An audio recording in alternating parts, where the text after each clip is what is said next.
Happy Chanukah. When I made the decision to spend this year in Cambridge, even though Harvard was online, I was admittedly nervous. I thought my typical Harvard Jewish experience would be lacking this year. The large Shabbat dinners, community gatherings, and celebrations of the festivals that I've enjoyed so much throughout my years here sounded a bit like a dream. So I called Rabbi ZARCHI and asked, would Harvard Chabad be open this fall? Looking back at it, I realized I should have known exactly what he would respond to me. Of course, he said. Do you think Harvard Chabad is ever closed? Will there be Tuesday night Chinese or Friday night meals as we know it? I don't know, he remarked. But Harvard Chabad will always be there for you. Throughout these difficult times, Harvard Chabad and the entire ZARCHI family has continued to operate and be here for me in a safe and rather beautiful manner. Whether it's Elke giving me a Shabbat box, virtual learning with Beryl, the Chabad teaching fellow, or socially distanced services, Chabad is there to continue to spread the light of Judaism for me and for so many others that chose to spend their time in Cambridge.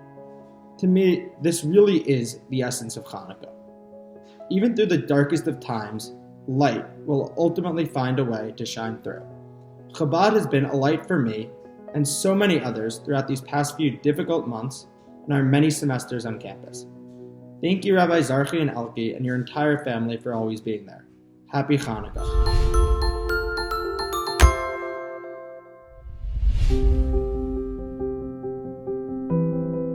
It's wonderful to be with you, all my friends from Chabad, as we all gather to celebrate the start of Hanukkah. As we all know, Hanukkah, the Festival of Lights, celebrates a miracle that occurred at a very dark time in the history of our people.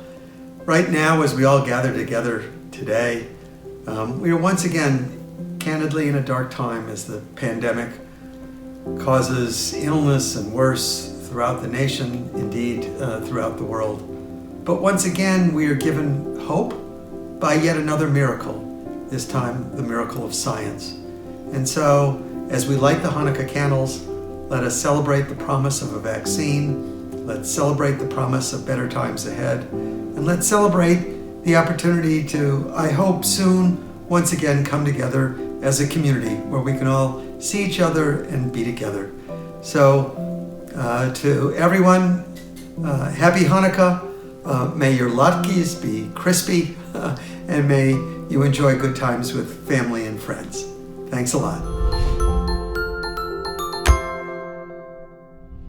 Freilich Chanukah, a Chanukah Sameach, and a happy Chanukah to the entire Harvard community. My name is David Sultan, class of 1996, and I'm eagerly looking forward to my 25th reunion this spring. It is a privilege and honor to address such an esteemed crowd. Thank you, President Bacow, for your leadership through these challenging times. Thanks to Rabbi ZARCHI and Elke and Harvard Chabad, my wife Randy and I have had the great fortune of helping to support Hanukkah at Harvard for many years in memory of my grandfather, Meyer Tannenbaum, Zichrono Livracha. My grandfather came to America as a teenager with nothing but a brain in his head, hands to work, and a faith in God. World War I interrupted his formal schooling, but he always treasured education as a precious resource to be accumulated at any cost. Even more than his belief in education was his awe-inspiring belief in Hashem and his Torah. I fondly remember when my grandfather came to my Harvard graduation in 1996. Yes, Harvard was, is, and will always be Harvard, the pinnacle of higher education that my grandfather revered.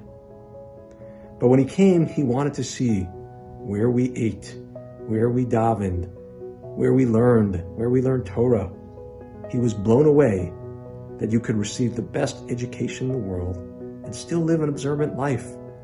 The light and truth of Torah lighting up the veritas of Harvard. Yes, you could really have it all. And in my grandfather's memory, we thought, how fitting to be part of Harvard Chabad's efforts to keep the flame of Yiddishkeit burning bright at the leading university. My grandfather's Hebrew name, Meir, has the same root as the Hebrew word or light. In your memory, Grandpa, we bring the light of Torah to Harvard and the world. We know that you are watching from above and smiling, knowing that even though you never went to college, that the biggest menorah at the top university is being lit in your memory.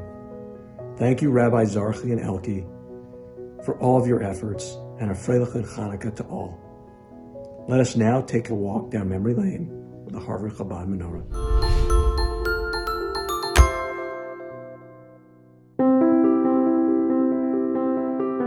I can't believe that it's been over 20 years since the first menorah lighting in Harvard Yard. I remember very clearly going to Dean Epps under the gentle prodding of Rabbi ZARCHI to actually ask for permission to put a menorah in Harvard Yard. And he actually wanted to say no until I pointed out to him, as the story goes, that there is in fact a church in Harvard Yard. And so every year since, we have had the privilege of lighting a menorah in Harvard Yard.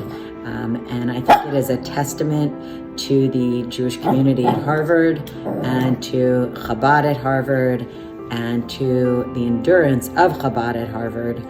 And I look forward to many more menorah lightings in Harvard Yard, hopefully when we can all be together in person without social distancing. Happy Chanukah. Eloheinu melech olam, she'asa nisim avoteinu, bayamim ha'hem, b'hazman hazeh. Well, it's very significant for me that we have Chanukah lighting right in the middle of Harvard Yard. When I first came to Harvard in 1964, this would not have been possible. The late President Pusey regarded Harvard as a Protestant university, and we were guests in someone else's home. And that's no longer the case. And this is our home, and we are full and complete citizens of Harvard in every way. And our religious beliefs and our religious practices are as welcome on this campus as those of any other group in the Harvard community.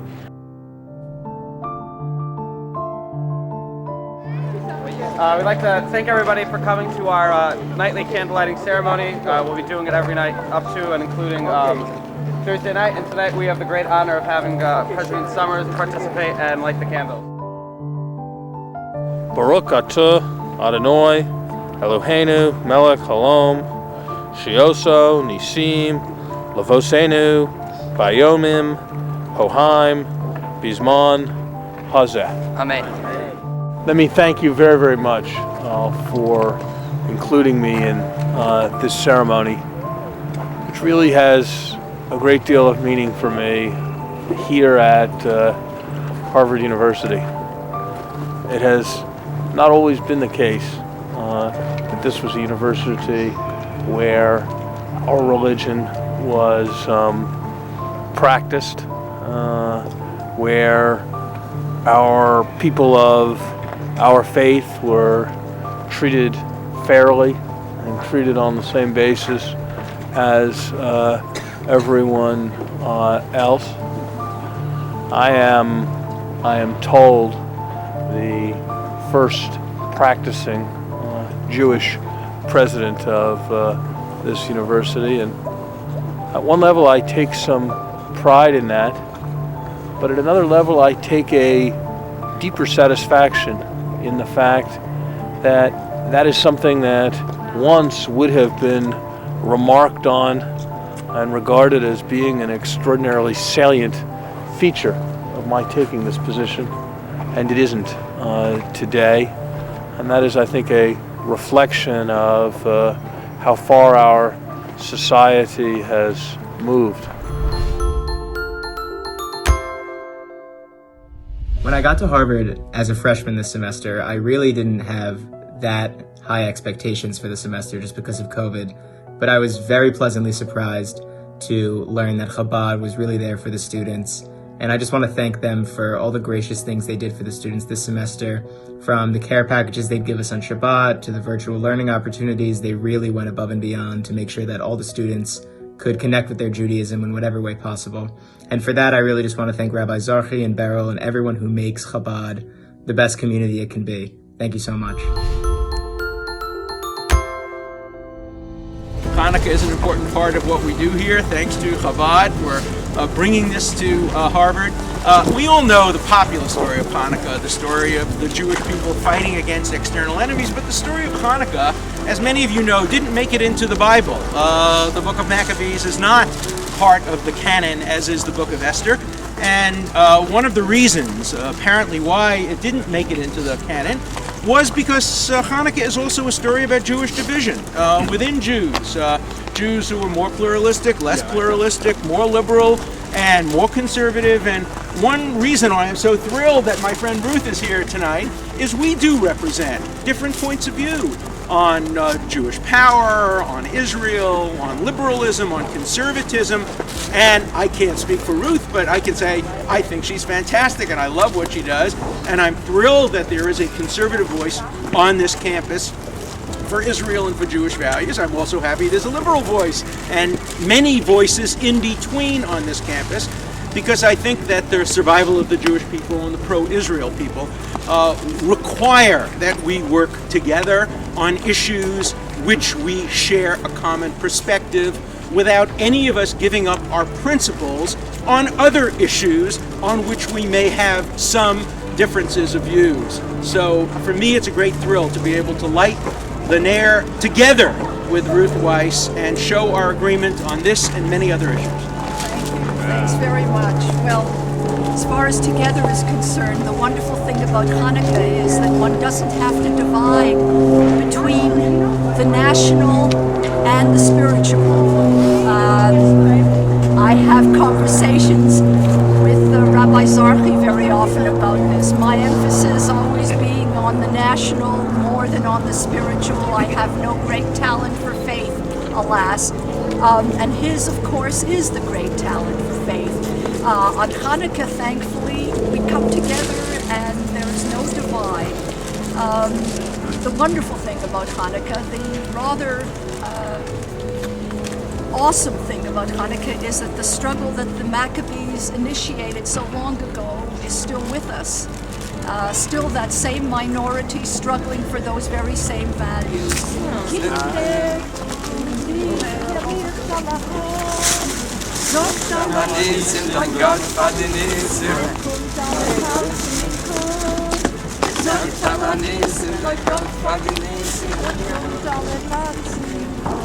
More of you would take Professor Weiss's class in Yiddish literature. But I have to add something to the song. I think we had this conversation in public years ago. So, Jewish power, but the professor just sang it's connected to the miracle. It's connected to higher dimensions. Well, we have to be powerful, we have to be mighty, and there's national power, but our power, thank God, is blessed by a higher force, which allows us to be successful. Trying to...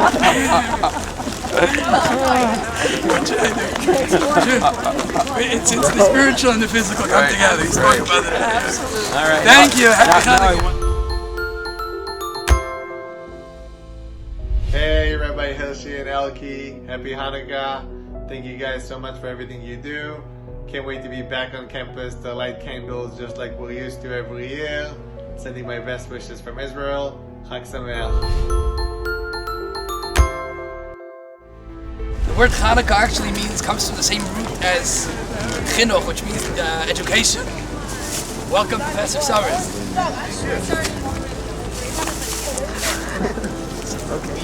We dedicate and educate ourselves on Chanukah by lighting a candle.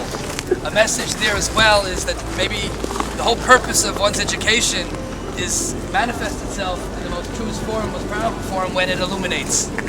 To accumulate and to absorb and to internalize ideas alone, but not to have an impact on one's environment, really compromises the whole purpose of education.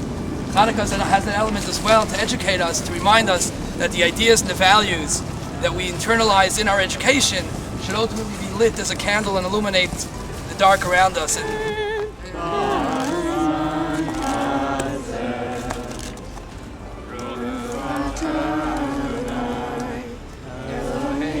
We invite Professor Sandel, Professor Summers to join us in the kindling, and we invite them, if they have any thoughts on Hanukkah, to please, there's an eager crowd and a quiet crowd who has your full attention, so please.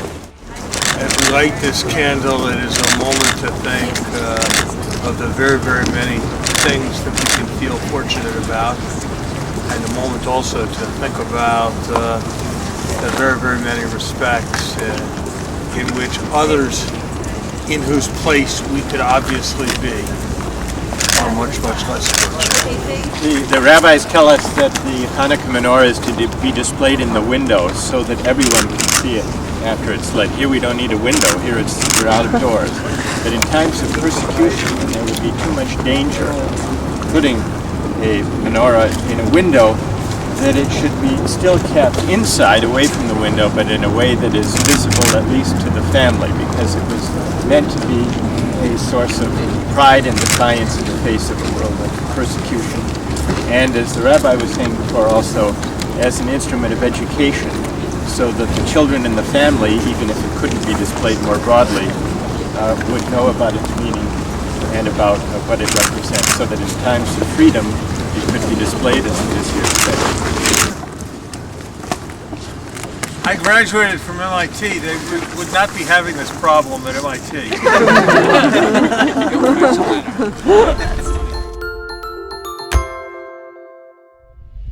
Happy Chanukah from Vermont. I miss everybody in Boston and especially Harvard Chabad. It was like my home on campus. I brought friends. I was there almost every Friday. When it was my birthday, they bought me a birthday cake and then everybody sang happy birthday to me. If I wanted more food, they always told me, you know where to grab it, you don't have to ask. Everything was just there, and they were always kind and they were always around. If I was having a hard day, Elke would take me to Tate, I'd go over to her house Saturday afternoon. It was the best. When I volunteered through Chabad. I volunteered with the same program that my little cousin benefited from in DC, Friendship Circle, where they brought in disabled young Jews and we could celebrate holidays like this together. I miss having their family be part of my family, and I'm so excited to be back there as soon as I can be. Happy Chanukah. Menorah, as many of you probably know, represents illuminations in the face of darkness. Here at Harvard, we all benefit from a different sort of illumination, the illumination of knowledge and wisdom. And President Faust here has strengthened Harvard and continues to strengthen Harvard so that we may all better benefit from that illumination and so that we may more effectively spread that illumination beyond the walls of Harvard to the world at large. Please join me in welcoming President Faust. It's really a pleasure for me to be here, and I want to thank you for inviting me to take part in this ceremony. I don't know much Hebrew, but I do know that the 4 letters that are represented here on the dreidel are from a Hebrew saying that means a great miracle happened here. Is that correct? Yeah. And so I think that the miracle of life is a wonderful miracle to think about it. Ruth was talking about it in a very compelling way.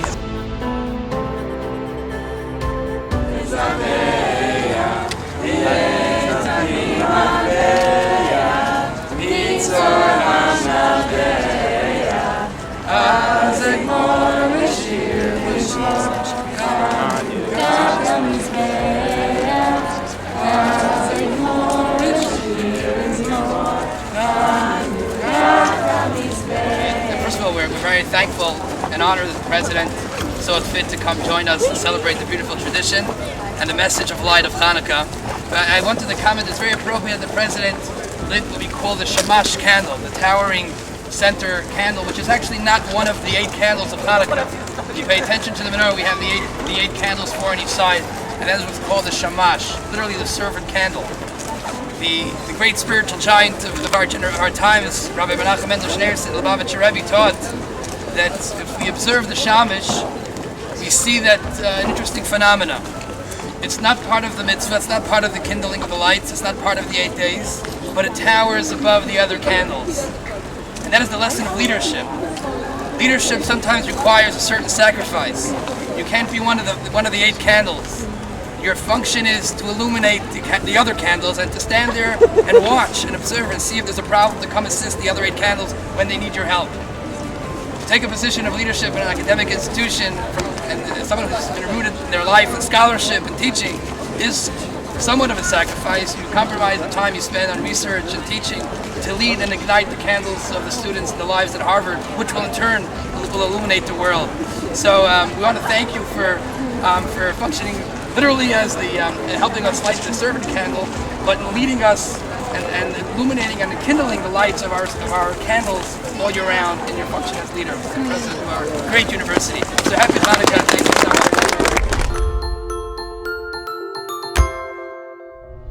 The lights of Hanukkah illuminate a universal message: the power of dedication to religious freedom and spiritual survival in the face of overwhelming odds. Although the miracle of Hanukkah took place almost 2,200 years ago, and more than 1,800 years before Harvard's founding, the history of Jews at Harvard also demonstrates our dedication to religious freedom and spiritual survival in the face of overwhelming odds. Consider these two historical facts. 1. Not until 80 years after our alma mater's founding did the first Jew, Judah Monis, graduate from Harvard. 2. 98 years ago, Harvard President A. Lawrence Lowell proposed a quota on the number of Jews gaining admission to the university. Lowell argued that cutting the number of Jews at Harvard to a maximum of 15% would be good for the Jews because, Lowell reasoned, quote, the anti-Semitic feeling among the students is increasing, and it grows in proportion to the increase in the number of Jews, end quote. Tonight, we recognize and even celebrate this past because it more brightly illuminates the strength of Harvard's Jewish community today. A community that is emboldened with more veritas because of Harvard Chabad. Thank you, HIRSCHY and Elke, for once again bringing us together to celebrate the miracle of Hanukkah. Your dedication and warmth are responsible for the explosion of Jewish activity on campus and among alumni over these past 22 years. Chag Sameach. Harvard Chabad has brought light into my life in so many ways. After long weeks at school, the light at the end of the tunnel were those special Shabbat dinners, where I could connect with students from other programs and visitors from around the world, whose backgrounds and stories inevitably enriched and brought new light to the entire community each week. And as cliché as it is to say, Harvard Chabad brought light into my life as a home away from home while I was living in Cambridge, and continues to bring light into my life by being part of my extended family. More than Shabbat dinners and events, just walking over to the ZARCHI home to shoot the breeze and share laughs became highlights of my day and week. And as soon as we could all be together again, I look forward to resuming those visits. Until then, Chag Sameach and Happy Hanukkah. Hello everyone. As you know, Hanukkah comes to New England at a dreary, cold time of year when the leaves are off the trees and the days are short. But on the holiday, there is plenty of warmth and joy to be found during Chabad's menorah lighting ceremony. Right in the center of Harvard Yard, students who may be studying for exams, writing papers, getting ready for the end of the semester, can find companionship and joy in the menorah lighting. As in so many other ways, that's different this year. The campus is much emptier. There will be no large crowds for menorah lighting in the yard this year. Hanukkah, of course, means dedication. It celebrates the rededication of the temple following a military victory. We are hoping for another victory of sorts during the coming year over the virus that has kept us apart. When next Hanukkah comes around, I am optimistic that we will be together. Let us then rededicate ourselves to the community, the vibrant, welcoming community that HIRSCHY and Elke have worked so hard to nurture. Until then, Please stay healthy and have a happy Hanukkah.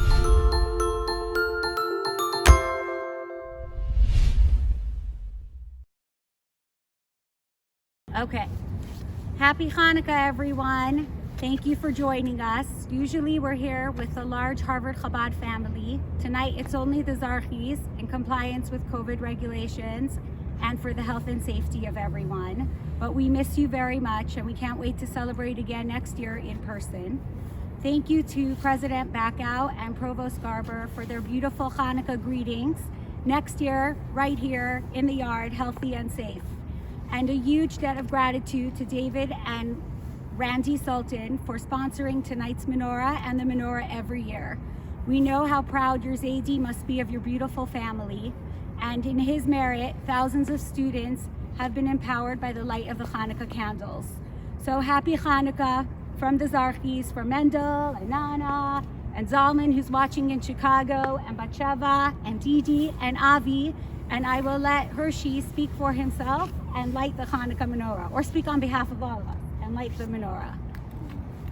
Thank you, Elke. We gather this year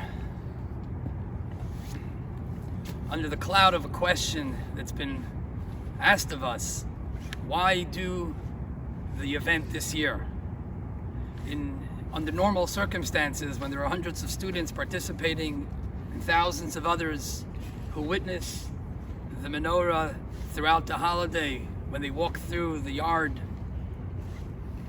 it's an elevating activity. It empowers, it elevates consciousness, pride, and joy, as you heard so beautifully by the reflections of both students and faculty and even presidents. What the power of the light of the menorah, centered and anchored here in Harvard Yard, means to them and the community. But this year when the yard is eerily empty, why light the menorah here?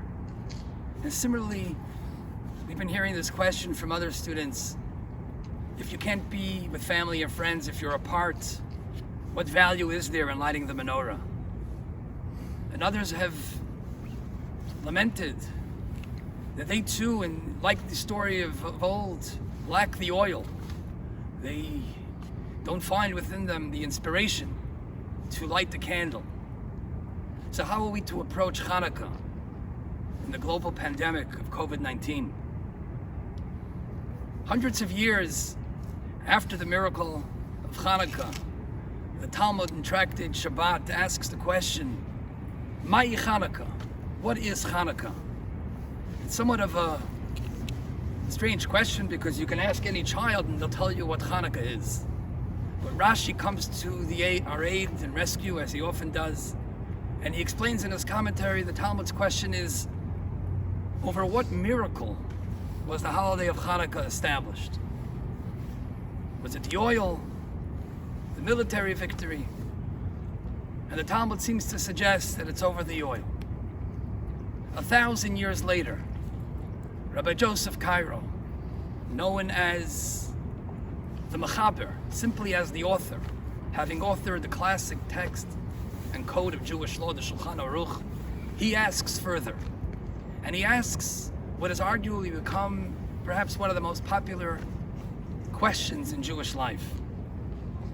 And the question is that if the miracle is over the oil, why do we have 8 days of Hanukkah? When in fact the miracle was only 7 days. There was enough oil to burn for 1 day. So the miracle was truly only in day 2 through 8. He offers 3 answers to the question.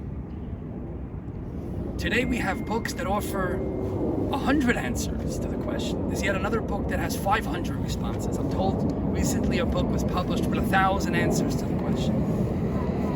Amongst the answers is that the seven days of the miracle is for the oil burning, miraculously. But the first day is dedicated for Thanksgiving, for the military victory. But others say that even the first day is a miracle of the oil. Not for the oil burning necessarily, but for the discovery of the oil.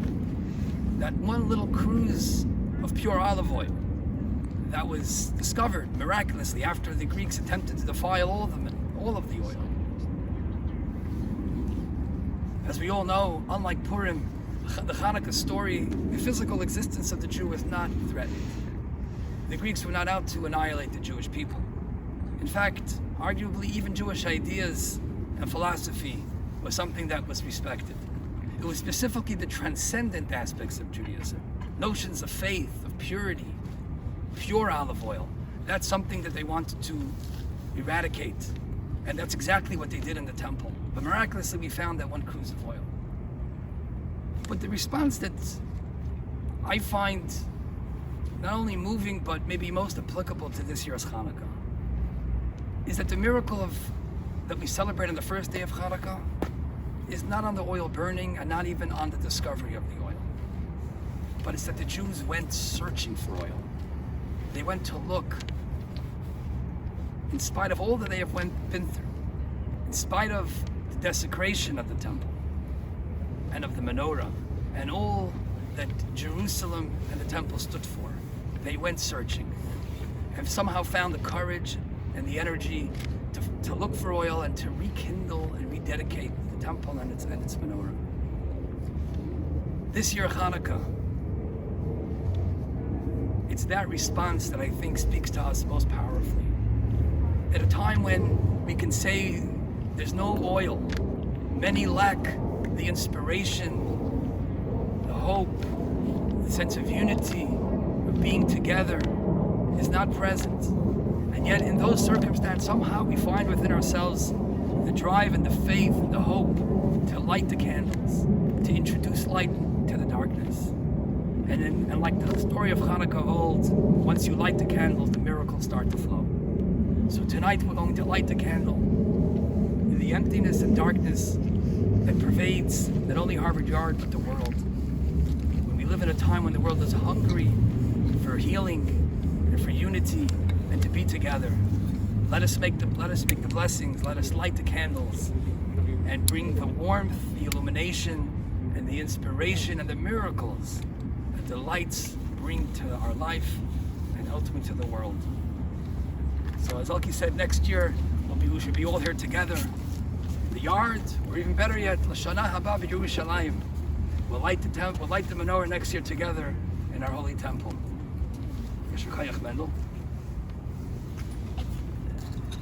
Being the first night of Chanukah, we recite all three blessings, including the Shehecheyanu, and I'll ask my children to join us.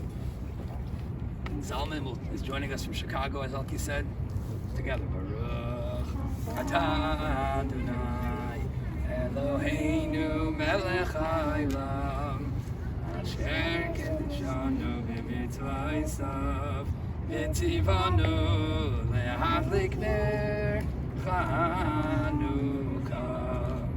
Baruch atah Adonai Eloheinu melech haolam she'asa nisim l'avoseinu bayamim hahem b'zman hazeh.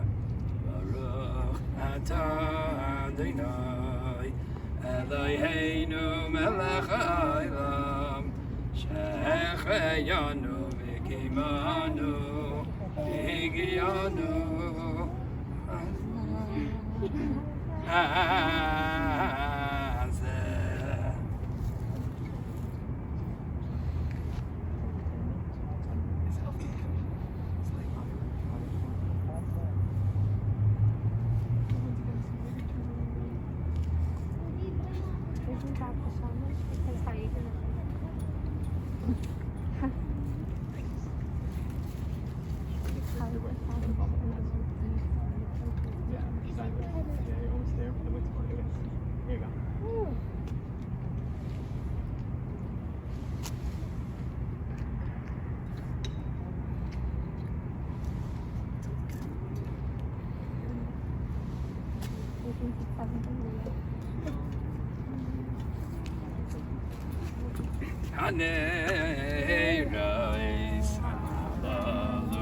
At home you'll sing Haneris Alalu, Mo's Tour, whatever your tradition is.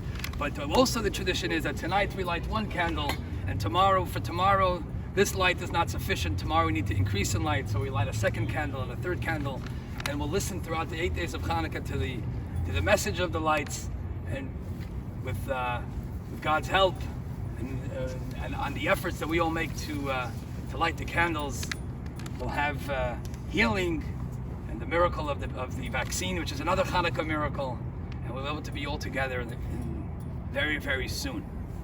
Happy Hanukkah and a healthy Hanukkah.